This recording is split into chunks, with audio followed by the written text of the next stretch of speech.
Oh my god.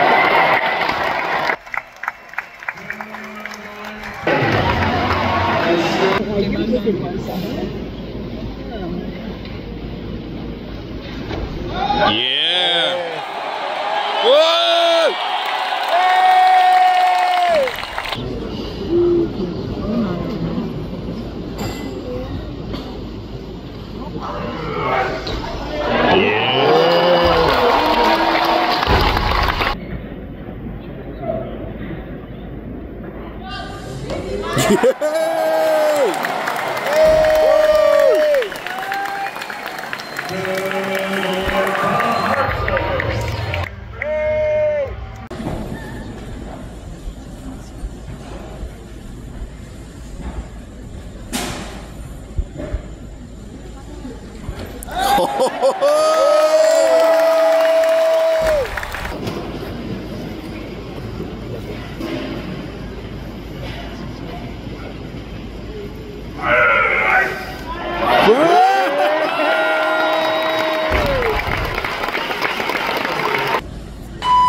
Alright, so welcome back to the third video from the Olympics. We tried to do a vlog, but where we finished off from the 102s, so you would have seen that vlog. We finished off, and later that evening we went to the supers, but between finishing that vlog and editing that and then getting to the supers, it was time for the supers, and then after, it was pretty late, and we met too many people to be, you know, videoing people who aren't normally on YouTube and stuff like that. So it's different when we go Clarence and stuff.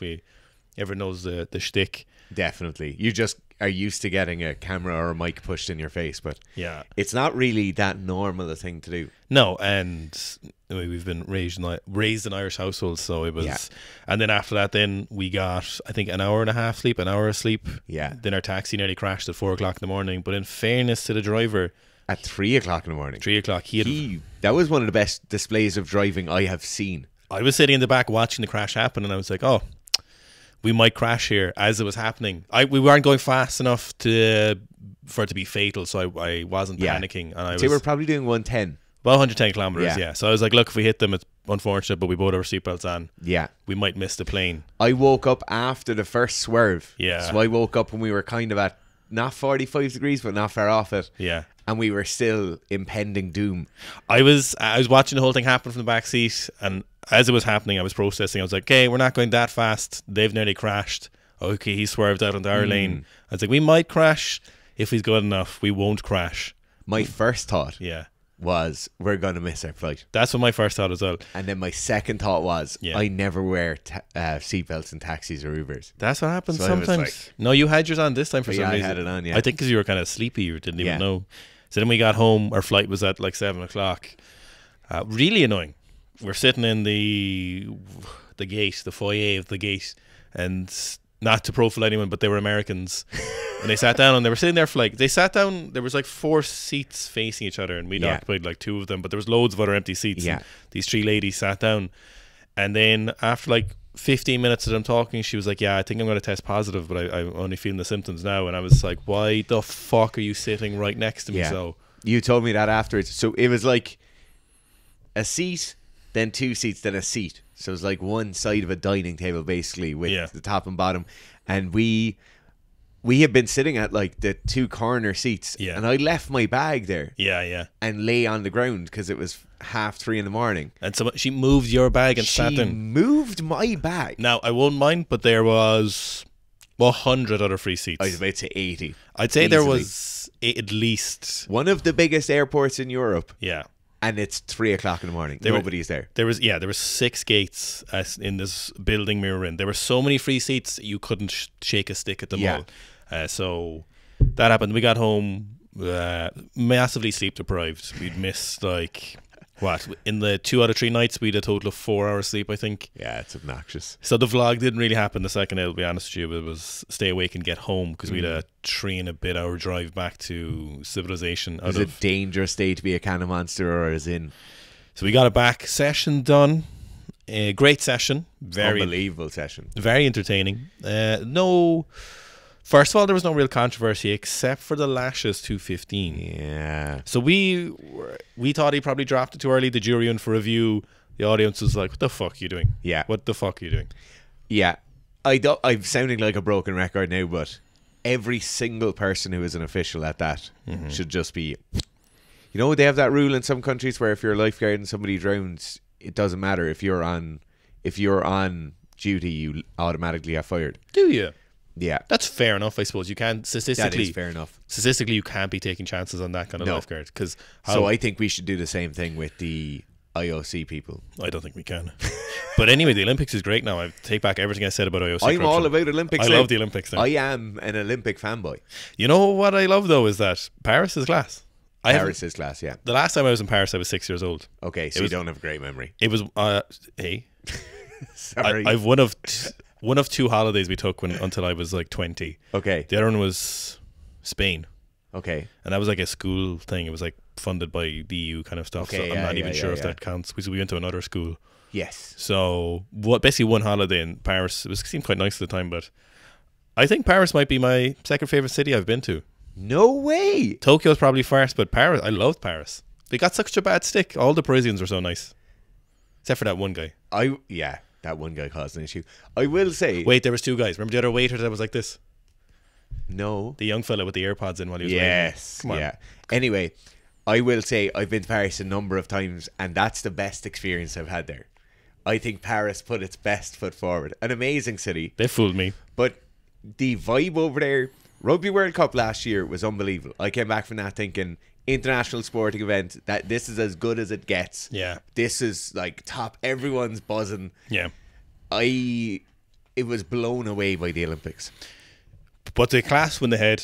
We had most of the lifts you've just seen there are basically the 3 runners who I suspected. I kind of wanted to balance getting good footage from everyone. A shout out to Samsung S24. We estimated about 75 meters from stage. We didn't we didn't bring our rangefinder, but it would have looked suspicious. But we estimated about 75. Yeah. Usually we're pretty accurate, to be fair. I'd be very confident in my range estimation. Usually about 5 meters, I would say. Certainly at that distance. At that distance, yeah. So I was at like 10x zoom, and the stabilization that's after you cannot deny.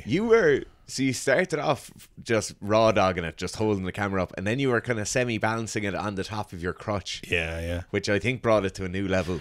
So we had Lalian, Lasha, Gore all open at 210. Then we had Lasha go 215, smashed it. We after the 210, 215, me and Fitzy were like, holy shit. Oh my God, yeah. It looked way better than any of his training lifts. Yeah. So we were like, oh shit, Lasha's brung his best, which we didn't really doubt, but we didn't want to be too hopeful. Yeah. Then Lalian snatch 215, technically perfect. Yeah. Dare I say more aesthetically pleasing than Lash's 215. I wouldn't agree with that, but I can see where you're coming from. Then Gore comes out. War Gore, as someone was calling in the comments in the halftime. 216, very good. Yeah. So then we'd Lalian go 218, close but not close enough. Then we'd Gore go 220, really close. Yeah. And then Lasha missed 220. We were flabbergasted. This has brought up a few things in my head. Right. So the first thing is, Lasha, everyone was like, we never see Lasha miss a lift. We never see Lasha training. We see clips of Lasha training. Yeah. We have no idea. He could be missing 220s wholesale. He might make those Krispy Kreme 220s we see him make. That could be he makes that 99% of the time, or it could be he misses 9 and makes 1. I get the impression Lasha makes a lot of lifts in training. I do as well. No one has that competition consistency and technical proficiency without making a lot of lifts. And this brings me to my next point of competition consistency. Super heavies were not missing lifts.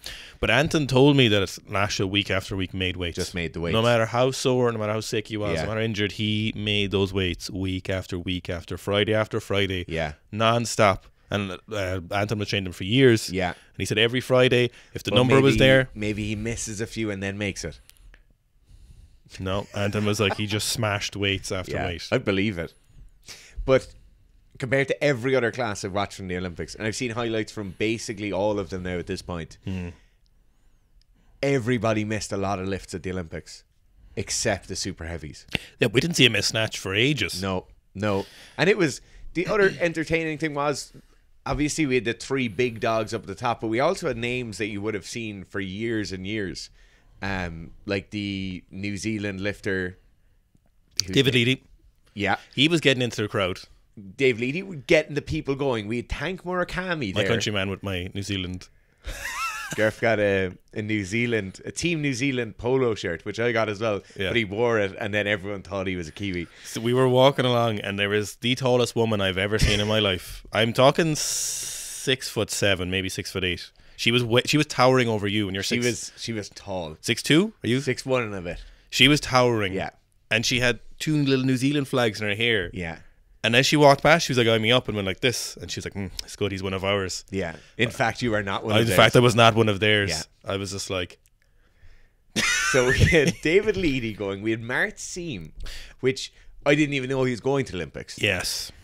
We had Tank Murakami getting the crowd going as well. He loved it too, yeah. There was just a buzz going there. There's a lot of big names there.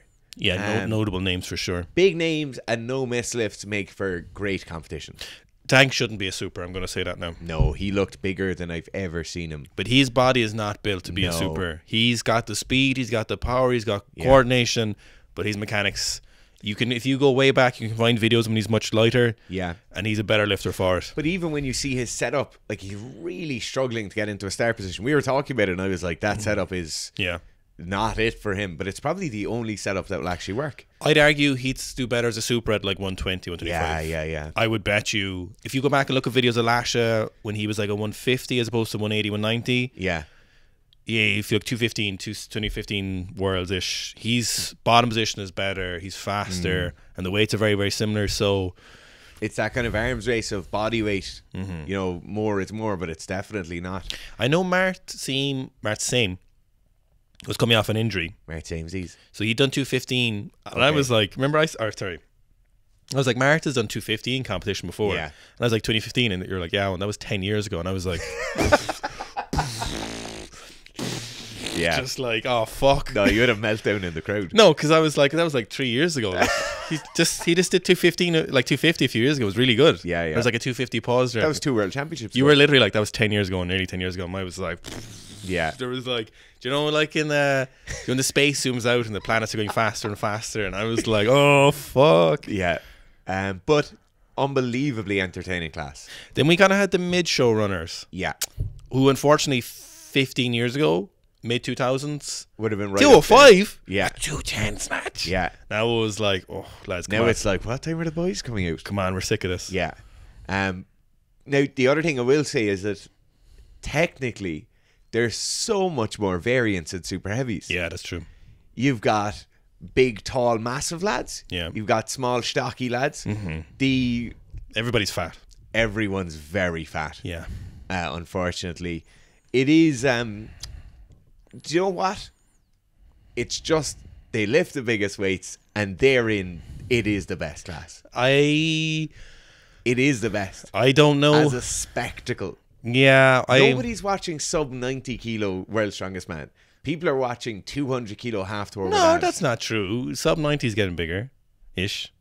The sub 90 lighter. It literally couldn't have gotten smaller. Look, let's not annoy another sport. Sorry, we're not. That's not a dig at anyone. Yeah, it was. Super heavies are the best because the weights are the biggest. There's more variance. There's big names, big personalities. That's my TED Talk. Thanks for coming. The youngest, that really young Iraqi lifter. So he set junior world records in the snatch, clean and jerk in total, and it was really cute because the commentator got everyone cheering for him because he was going for. He was 20 years old. He was a flag bearer for Iraq. And he was like, he's the youngest Iraqi athlete here. He's about to set a junior record. And everyone was just like, I will say the place went mental for him. Yeah, I was right up there with them. The other thing, looking at him lifting when he was coming out for the total world record, he was... I've never seen someone more nervous walking onto a weightlifting platform. I just remember there's a zoomed in video of his face and he's like... Yeah, but everyone was screaming for him. Yeah. It was, what a buzz. So he went for a third attempt in at 247, didn't clean it, but it was a very good attempt. Yeah. So then we got to the halftime show. Lash had missed, and we were like, we weren't worried, but we were like, wow. I was actually excited because it meant there was a race on. But at the same time, it was a little bit sad because you're like, oh, yeah, the Lash, is this? Yeah, is this Lash now? Is it done now? We weren't like, oh, Lash is definitely lost because Lally and Angor aren't the same level of clean and jerking as Lash. They might be on par with him now with the snatch, but their clean and jerk just isn't good enough right now. But we didn't know because we didn't know how much Gora, Lally, and had improved their clean and jerk. Yes, they're both like a 250 clean and jerker, but Lash was probably a 260 clean and jerker. Yeah. So we moved to the usual spectacle, the boys doing their lifts, and David Lead, he was setting his national records, and comp PBs, and mid-Mart same, and then we got to the There's a Chechen lifter retired. Yes. Yeah. So that was probably a good example of how hard this quad was, that he'd qualified with bigger weights and he power snatched 120, power clean 140. Yeah. Yeah. 39 years old.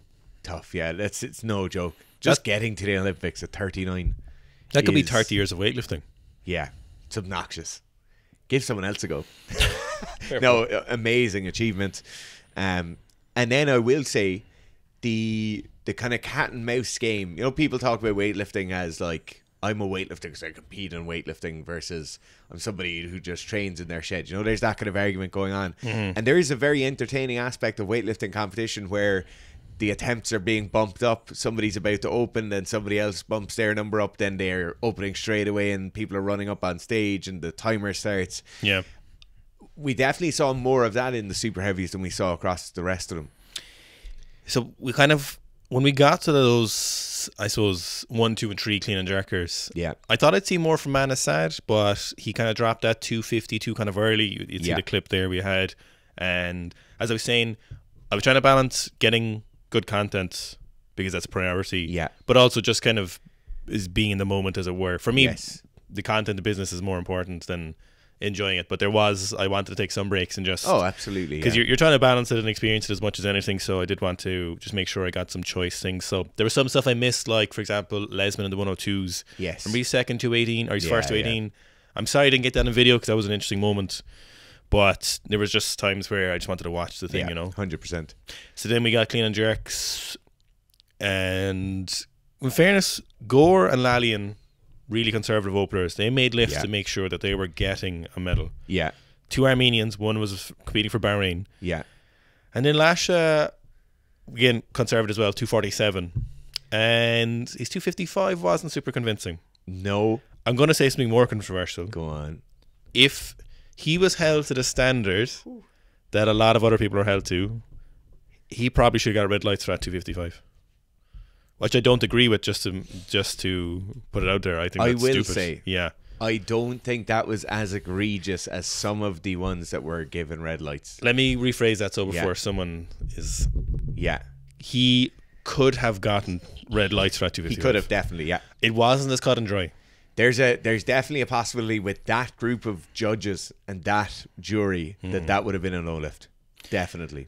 Typically, we do see a lot less within the supers. Mostly probably because you just have so much mass. You have a lot of more proprioception. You have a lot of stack. You have joints, and there's a lot of soft tissue allowing a lot of support there. Yeah, I'm trying to there's a lot of supers there, and there's a lot of under the barbell. So we typically see less of that. Now, where we typically get caught is in the jerks, where overhead mobility doesn't allow. So if you look at Gore's grip, if you look at Lalian's grip, it's quite wide.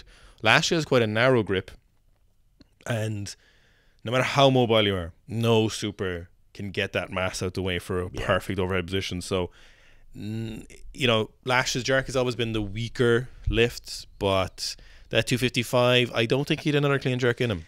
I don't. No, I definitely wouldn't have been like he's going to go 265. And that was one thing with the supers is the jumps in weight were outlandish. You've got lads going for 20 kilo jumps between the first and second attempt. Murakami did 25. He went 200, 225. Yeah. Obnoxious. What's that about? How is anyone supposed to understand what's going on there? But yeah, I don't think Lash had all that much left in him. Lash's clean looked the best it ever looked, to be honest. Yeah, really good. Really athletic. Way less over pulling the barbell than we normally see. If you watch that 255 from the angle we have, he's super fast under the barbell. Bar height looks to be minimized a lot. So I say it's the best he's clean has ever looked. Yeah. But disappointingly, Lalian and Gore didn't improve their clean and jerks. And we didn't see any videos from them for the last few months. And I was kind of thinking, are they storing up something big? Is Gore going to put about a 260? Which he's capable of doing, but it didn't happen. Being capable of doing a 260 in training and being able to do that at the Olympics on your second or third attempt is a very different thing as well. But he went for a 255 twice. Yeah. There was no chance. No. This is where I think Lalian is probably going to outpace Score by the next Olympics. So allegedly Lasha is going to go for another one. And it was interesting. I was really watching Lasha after I was watching when he's off stage.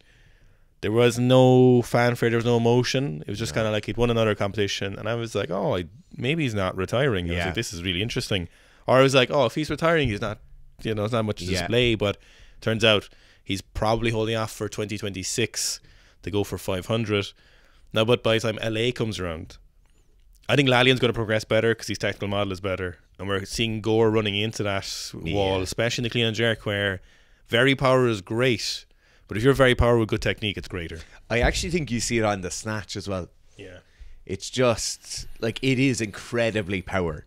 But as you said, you do run into that wall. I think Lalian has the world as his oyster. He's 25 as well, so he's a bit younger than Gore. And you can't count out as well the fact that Lalian is still training with Armenia, with the Armenian team, the Armenian coaches who have a rich history of good lifters. Yeah. And it's hard to discount that vibe, that coaching culture, that technical knowledge. Look, Armenia like their drugs. There's no point beating around the bush. Woo! Who doesn't? But in Bahrain, it's a little bit different. I know Lesman's there and stuff. Yeah. I don't know who's coaching them. I don't even know if Gore needs or wants a coach currently. But I think if you made me guess now, I'd have to imagine Lalian is going to outpace Score for the gold if Lasha isn't there. Yeah, I definitely think, particularly looking over the course of 4 years, I definitely think there's a lot more room there. So a lot of people are saying Lasha's too old. I don't think age is a problem. No. If we look at his speed there and how good the cleans look. I really don't think. And as well, he looked very, very powerful. He's training too much.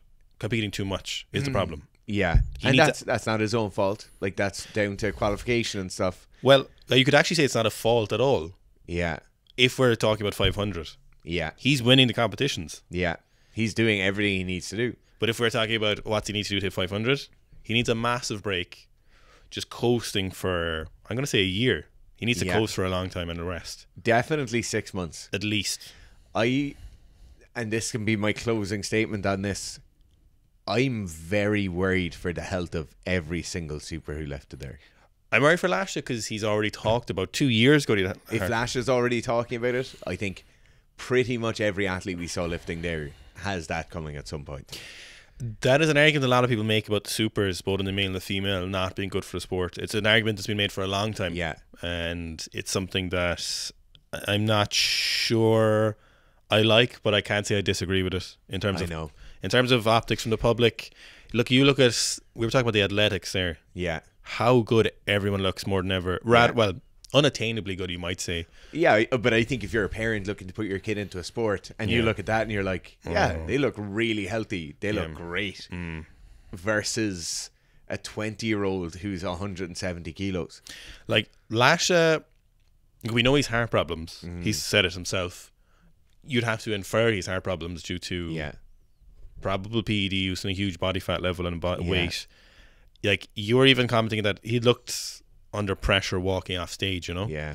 So I still think Lasha could do 500, but I really hope he doesn't bother. Yeah. I hope he's just like, you know what, this is enough. Yeah. Why is what I would say. Yeah. But at the same time, I'll be watching.